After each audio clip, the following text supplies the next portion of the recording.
Hey guys, so I just picked up Teddy to feed her, and I immediately noticed that she was a lot skinnier.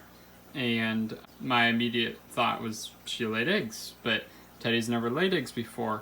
So she was down near the soil there, and I went ahead and just moved some leaves, and I found these two eggs. So I'm holding them, and I don't care if they roll around because she hasn't been with anybody, so they're definitely infertile.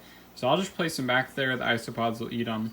But this is really interesting. So now we have Darwin and Teddy, who are both able to lay eggs and are producing eggs. These are nice looking eggs, I guess. But I'm just going to go ahead and place them back. The isopods will eat them, like I said. But I have two males. I only need one if I wanted to mate them. But I'm currently not mating them because the male's a lot smaller than Darwin, but it's actually about the same size as Teddy, so that'll work pretty well. And I'm also not mating them is because, like I said, there's those isopods in here. So these enclosures aren't set up to breed crested geckos, but the new enclosures that they will be going in will be set up for that. So I probably should go ahead and add in the males and stuff and try to get them to start breeding, but I don't know. I figured I'd let them be a while before I try anything like that. So Teddy laid her eggs on May 21st, and Darwin laid her eggs on May 10th. Now we're going to do an update on Darwin's eggs. So what happened from there? After she laid them, I eventually put them on vermiculite, which you may have seen that video, and then I got a proper thermostat. I didn't actually use it for the eggs because the eggs were pretty much fine. I kept them at the right temperature. I kept them at really high humidity. That might have been one of the issues that caused some things, but that's what happened with the eggs, and they were doing good for quite a while, but then eventually they started to mold, and I should have filmed it, but what I did is they were mold over. It was just they weren't going to make it for sure, so I cut them open to see if I had failed or if there was just not if they were infertile.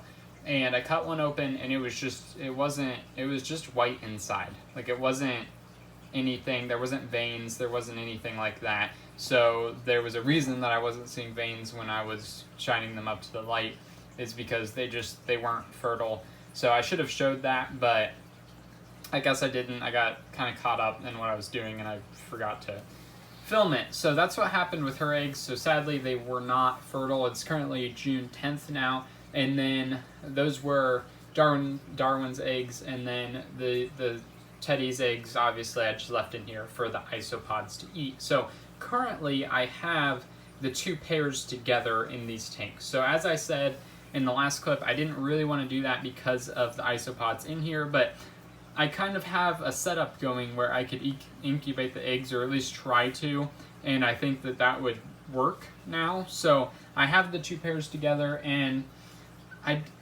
gonna do a video about cohabitation. I needed to read more and figure out what I truly think about it. But for now, from what I'm seeing, is it doesn't really. The geckos are doing fine, and I guess my main concern is that anything could happen. One day they're not doing fine, and that would suck, So I guess that's the real problem. But I think what I'm gonna do is I'll probably keep them as pairs in the new enclosures. Now I'm going to build 4 enclosures, so if I ever need to move them, then I totally can. I'll have 4 setups, and it'll all be part of the same enclosure. I have the plans now. It's going to be really awesome, but I think I'm just going to be able to keep them in 2 enclosures. So it'll be interesting, and I'll test it out and I'll read more. But currently we have Teddy and Linus in here, and then we have Leonard and Darwin in the other one, and it seems that every night these guys interact. So if I ever look into Darwin's tank at night, it's almost always that Darwin and Leonard are together. It doesn't seem that one necessarily chases the other one. It just seems that they're always together at nighttime, and I haven't seen them lock up or pair up or anything like that. It's just that they've been together, and I think there's kind of a similar thing going on with Linus and Teddy. So that's kind of interesting. I'm not exactly sure how everything will turn out, if they'll lay eggs and if I'll get babies or whatever. But I do want to breed them. I think that is something that I really want to breed them. So we'll see how it turns out and how it goes. But as of now, there's been no fertile eggs laid, so I can't really do anything as of yet. So that's what's happening. That's what's happened with the eggs. I hope that you guys enjoyed this video. It was a little bit short, but I hope you guys enjoyed, and I hope you have a fantastic day. The eggs are unfortunate, but that happened quite a while ago at this point, so I hope you guys enjoyed. If you did, like down below. If you have any comments or concerns, in the comments below. And if you want more content, then subscribe. Have a fantastic day.